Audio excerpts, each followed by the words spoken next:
नमस्कार। आयुन भारत बिहार झारखंड में आप सभी का बहुत बहुत स्वागत है। मैं आपके साथ ताना अधिकारी और बात करेंगे बिहार की राजनीति की। कन्हैया कुमार जो कांग्रेस पार्टी का बिहार में उभरता हुआ चेहरा था, आए दिन पदयात्रा को लेकर वो सुर्खियों में रहे, चर्चा में रहे, लेकिन काफी टाइम से ना उनकी खबर है ना उनका पता है। बिहार की राजनीति में आखिर कन्हैया कुमार कहां गायब हो गए हैं? क्या बिहार में अब भी उनका कोई वजूद है? इसी मुद्दे पर आज चर्चा करेंगे। पटना से हमारे साथ वरिष्ठ पत्रकार शैलेंद्र जी जुड़ गए हैं और स्टूडियो में मेरे साथ मौजूद हैं राजकुमार जी। आप दोनों का पहले बहुत बहुत स्वागत है। और शैलेंद्र जी से शुरुआत करेंगे मुद्दे की। शैलेंद्र जी, आप ही से सवाल पूछूंगी कि बिहार की राजनीति में अपनी यात्रा को लेकर कन्हैया कुमार की खूब चर्चा होने लगी थी, लेकिन यात्रा के बाद से कन्हैया कुमार कहीं दिख ही नहीं रहे हैं। किस तरह देख रहे हैं आप?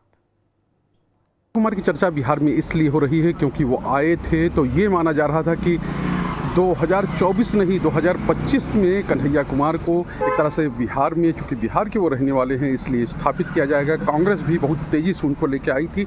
हालांकि तत्कालीन जो प्रदेश अध्यक्ष हैं कांग्रेस के, यानी कि अखिलेश सिंह, उन्होंने विरोध किया था कि कन्हैया कुमार की यात्रा अभी शुरू नहीं होनी चाहिए और उन्होंने कुछ हवाले दिए थे। लेकिन ये माना जा रहा था कि अखिलेश सिंह नहीं चाहते हैं कि कन्हैया कुमार सक्रिय हों, क्योंकि अखिलेश सिंह को ये माना जाता है कि वो लालू प्रसाद यादव के करीबी हैं, आदमी हैं।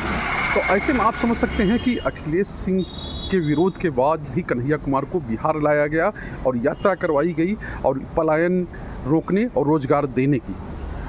बेतिहरवा यानी गांधी जी ने जहाँ से शुरू किया थे अपने जीवन की, यानी महात्मा बनने की यात्रा, वहीं से जाकर उन्होंने यात्रा शुरू की और एक तरह से कहा जाए कि जो पश्चिम चंपारण का इलाका है वहाँ से वो उनकी यात्रा शुरू हुई और विभिन्न इलाकों में जाते हुए पटना में आकर यात्रा पूरी हुई और राहुल गांधी भी उस यात्रा में शामिल हुए, यानी राहुल गांधी भी पैदल चले। लेकिन सवाल यही है कि उसके बाद गए कहाँ कन्हैया कुमार?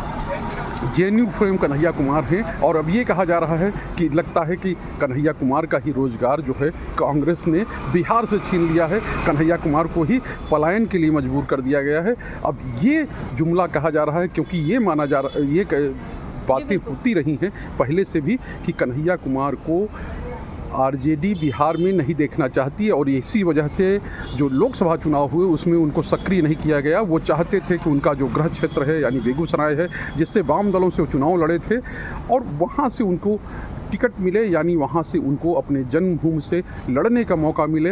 लेकिन ऐसा हुआ नहीं था। यही नहीं, वो प्रचार में भी सक्रिय नहीं रहे, यानी कि पूरी तरह से जो आरजेडी है उसकी चली थी और उसने कन्हैया कुमार को बिहार से दूर करवा दिया था। लेकिन अल्लाह वरू जब आए, यानी जो कांग्रेस के नए प्रभारी हैं, बिहार प्रभारी हैं, कृष्णा अल्लाह वरू जब आए, तब ये लगने लगा कि नहीं, अब चीज़ें बदल जाएंगी, कांग्रेस पुरानी वाली कांग्रेस नहीं रह गई और कई तरह की बातें होने लगी। लेकिन सवाल यही है कि फिर कन्हैया कुमार क्यों गायब हो गए, कन्हैया कुमार का रोल क्यों कट हो गया और क्यों कन्हैया कुमार को बिहार में, या कहें कि बिहार से गायब हैं? क्योंकि उन्होंने अपनी यात्रा के दौरान कहा था कि हमारा गृह राज्य है, हम यहाँ काम करना चाहते हैं, हम यहाँ से चुनाव लड़ना चाहते हैं, लेकिन ऐसा होता हुआ दिख नहीं रहा है।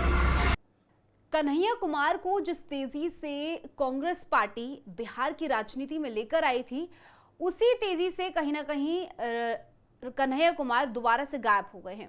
लेकिन राजकुमार जी, क्या लगता है आपको इसके पीछे का कारण? क्या कांग्रेस पार्टी की कोई नई स्ट्रेटेजी है या फिर इसका जुड़ाव जो है महागठबंधन से जोड़ के भी देखा जा सकता है? क्योंकि क्या स्थिति थी उनकी महागठबंधन को लेकर, क्या कुछ दोनों के बीच में तकरार था, ये सबने देखा। देखिए, मुझे लगता है कि रणनीति बदल दी है पार्टी ने। और जैसा कि हम सब जानते हैं कि जो जातीय गणित है चुनाव जीतने का बिहार में, तो अब पार्टी शिफ्ट हो गई है पिछड़ी जाति, ओबीसी, दलित, अति पिछड़ा पर। और इसकी शुरुआत तब से हुई थी जब से वहाँ राजेश राम प्रदेश अध्यक्ष बने हैं जो कांग्रेस के, और अखिलेश प्रसाद सिंह जो पहले प्रदेश अध्यक्ष थे उनको हटा दिया गया, फिर राजेश राम को कमान संभाली गई। अब जो है पार्टी का फोकस जो है वो 63% जो ओबीसी और पिछड़ी जाति के जो वोटर हैं, टोटल फोकस उन पे हो गया है। और दूसरी बात, एक और चीज़ हो सकती है कि देखिए वहाँ गुटबाजी तो खैर हर पार्टी में होती है, लेकिन कांग्रेस में कुछ ज़्यादा होती है, और कांग्रेस में बिहार में भी ये चीज़ें हैं। तो जो जाति की बात की जाए तो कन्हैया कुमार भूमिहार जाति से आते हैं, और अखिलेश प्रसाद सिंह इसके पहले जो प्रदेश अध्यक्ष थे वो भी बिहार भूमिहार जाति से। और अभी जो राजेश राम हैं वो दलित हैं, पिछड़ी जाति से आते हैं। तो अब क्या है कि पार्टी का फोकस है 63% वोटों पर, और ये भूमिहार जो सवर्णों में आते हैं, तो ये सवर्ण वोट जो कुल मिला के ये बमुश्किल ब्राह्मण, भूमिहार और राजपूत मिला के जो होते हैं, तो इनका 11-12% वोट इस पे जो है किसी पार्टी का ध्यान नहीं है, और यही वजह है कि कांग्रेस भी इस पर ध्यान नहीं दे रही है। और दूसरा ये जैसे ये भी कहा जा सकता है कि जब अखिलेश प्रसाद सिंह को पार्टी प्रदेश अध्यक्ष से हटाया गया, तो उसके बाद राजेश राम ने अपने तरीके से पार्टी को फैसले लेने शुरू किए, और उसका नतीजा हो सकता है।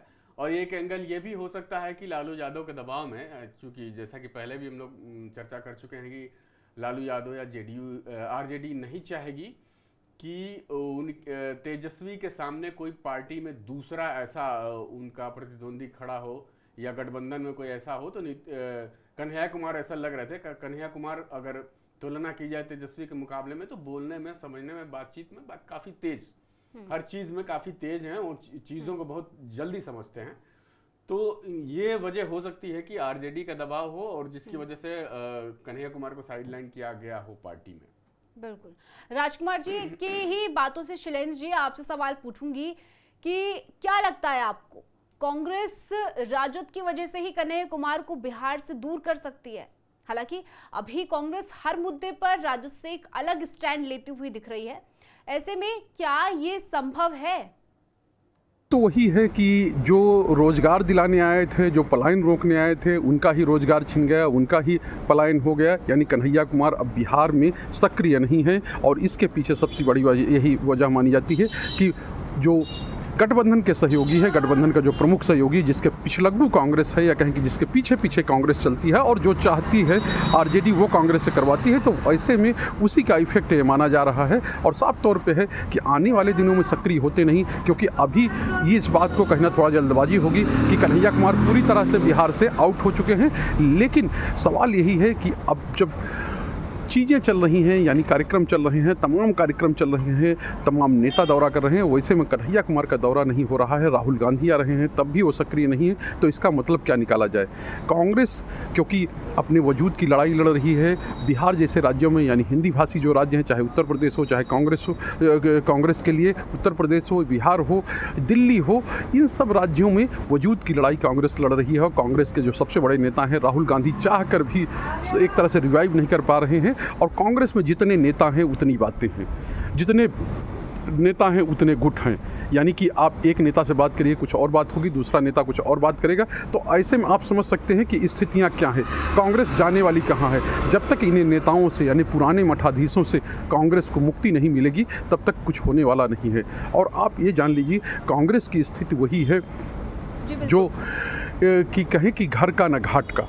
तो ये इस स्थिति में कांग्रेस है, क्योंकि अपने दम पे कुछ कर नहीं सकते, राष्ट्रीय स्तर पर गठबंधन बनाना है, इसलिए जो आरजेडी के पीछे चलना है। और आरजेडी जो कहेगी, यानी आरजेडी को अपने हिसाब से जो लगेगा उसी तरफ कांग्रेस को ले जाएगी। तो ये पूरी नीति और रीति कांग्रेस के लिए है। तो ऐसे में कांग्रेस का बहुत कुछ भला होगा, कन्हैया कुमार फिर सक्रिय हो पाएंगे ये कहना मुश्किल है। लेकिन कन्हैया सबसे बड़े चेहरे थे कांग्रेस के बिहार में, और ये कहे कि अपकमिंग चेहरे थे, और उनको अगर वहाँ लॉन्च किया जाता तो शायद कुछ न कुछ स्थिति बनती। लेकिन तेजस्वी यादव के सामने कोई और चेहरा उभरे, गठबंधन में भी चेहरा उभरे, ये आरजेडी को मंजूर नहीं है। क्योंकि आप जानते हैं जेएनयू फेम कन्हैया कुमार हैं, और वहाँ किस तरह से नारेबाजी हुई थी, और तब वो चर्चा में आए थे। और उसके बाद से ही लगातार वो बीजेपी के विरोध में हैं, और साफ तौर पर है कि वाम दलों से उनका सफ़र जो शुरू हुआ और वो कांग्रेस तक आ गया है। और कांग्रेस में स्थिति ये है कि राहुल गांधी भले ही उनको मानते हैं, राहुल गांधी भले ही उनकी यात्रा में आते हैं, हैं,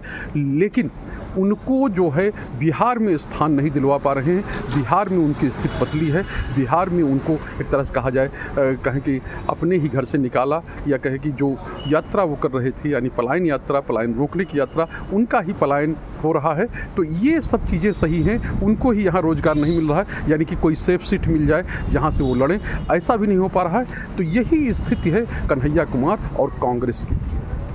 लेकिन राजकुमार जी, ये बताइए कि कन्हैया कुमार एक युवा चेहरा, युवाओं के बीच में काफ़ी उनकी लोकप्रियता है, अच्छा बोलते हैं। बिहार में कांग्रेस का कोई बड़ा चेहरा भी नहीं है, तो इस हिसाब से भी देखा जाए तो कन्हैया कुमार कांग्रेस के लिए काफ़ी ज़्यादा अहम थे। लेकिन अब क्योंकि उनकी सक्रियता बिहार में नहीं दिख रही है, तो इससे क्या लगता है आपको, कांग्रेस पार्टी का इसको कोई लॉस होगा या फ़ायदा होगा? दोनों चीज़ें हो सकती हैं। अब देखिए, कन्हैया कुमार को जैसे कि कहा जाता है कि शार्प माइंडेड हैं, प्रेजेंस ऑफ माइंड बहुत बढ़िया है, हाजिर जवाबी उनके पास है, एकदम तुरंत जवाब देते हैं, चीज़ों को समझते हैं बहुत अच्छे तरीके से। ये तमाम चीज़ें हैं, लेकिन उनके साथ एक ड्रॉबैक भी है। उनके साथ जेएनयू जुड़ा हुआ है। जेएनयू का जिस कांड से वो उभरे थे, जिस सम्मेलन को लेके वो उभरे थे, वही विवाद उनकी कमजोरी भी है। और जेएनयू का प्रोडक्ट होने का ठप्पा बिहार में, और जिस तरह से वो उनके सामने या उन पे खुद आरोप लगे हैं कि भारत तेरे टुकड़े होंगे जैसे नारे गढ़े गए, और उन्होंने न गढ़े गए न नारे लगाए गए, बल्कि कन्हैया कुमार पर भी आरोप है कि उन्होंने ये नारे खुद लगाए। तो ये एक लेफ्ट माइंडेड चीज़ें हैं, और उनसे ये विवाद भी जुड़ा हुआ है। और बिहार में चूंकि या तो कट्टर देशभक्त हैं और बीच का कुछ नहीं है, या फिर जो है, मैं हिंदुओं की बात कर रहा हूँ, या फिर जो है वो नॉर्मल जो है एक जाति वाले लोग हैं, या तो जातियों को समर्थन करते हैं, या तो फिर वो राष्ट्रवादी पार्टी के साथ जाते हैं, जैसे बीजेपी हो गई। तो ये समीकरण होगा कि भाई हो सकता है कि कन्हैया कुमार का चेहरा इसके पहले भी लेफ्ट के टिकट पर लड़ चुके थे, और बहुत बुरी हार हुई थी उनकी गिरिराज सिंह के सामने। दिल्ली से भी लड़े, दिल्ली में भी हार हुई। तो हो सकता है पार्टी को थोड़ी देर से ये बात समझ में आई होगी कि भाई ये बार बार बैकफायर कर रहा है, और कन्हैया कुमार के सहारे हम बड़ा कोई गेम नहीं खेल सकते, खासकर करके जो है ये विधानसभा चुनाव में बिहार में काफ़ी महत्वपूर्ण है। और दूसरा, ये जैसा कि कहा जा रहा है कि आरजेडी का दबाव भी रहा होगा कि कन्हैया कुमार तो घूम रहे हैं, लेकिन ये पार्टी को पसंद नहीं आ रहा था कि महागठबंधन में इस तरह से चीज़ें हो।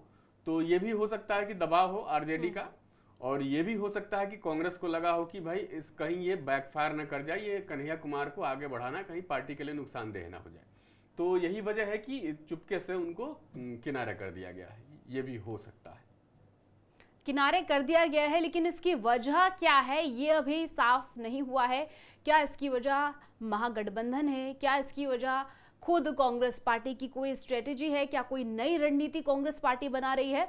ये अभी सवाल है, और इन सभी सवालों का जवाब जानना अभी आने वाला वक्त है। उसी में ही देखना होगा कि आखिर इन सवालों का जवाब क्या है। शैलेंद्र जी और राजकुमार जी, आप दोनों का बहुत बहुत धन्यवाद हमारे साथ जुड़ने के लिए। इस चर्चा को आज हम यहीं समाप्त करते हैं। कल फिर एक नए मुद्दे के साथ आपके लिए हाजिर होंगे। अभी के लिए इतना ही। आपकी इस पूरे मुद्दे को लेकर क्या कुछ राय है, कमेंट सेक्शन में हमारे साथ जरूर साझा कीजिएगा। फिलहाल अभी के लिए इतना ही। धन्यवाद।